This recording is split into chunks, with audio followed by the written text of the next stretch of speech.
চুয়াডাঙ্গার জীবননগরে যৌথ বাহিনীর হেফাজতে পৌর বিএনপির সাধারণ সম্পাদক শামসুজ্জামান ডাবলুর মৃত্যুর অভিযোগে বিক্ষোভ করছেন নেতাকর্মী ও স্বজনরা।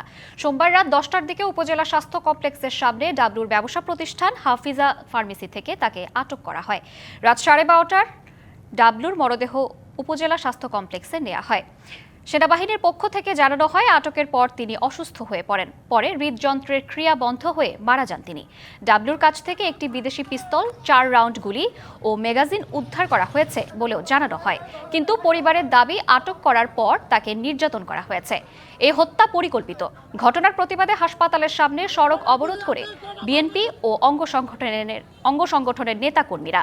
জীবননগর থানা পুলিশের একটি দল ঘটনাস্থলে যেতে চাইলে বিএনপি নেতাকর্মীরা ধাওয়া দেয়। এলাকায় বিরাজ করছে থমথমে পরিস্থিতি।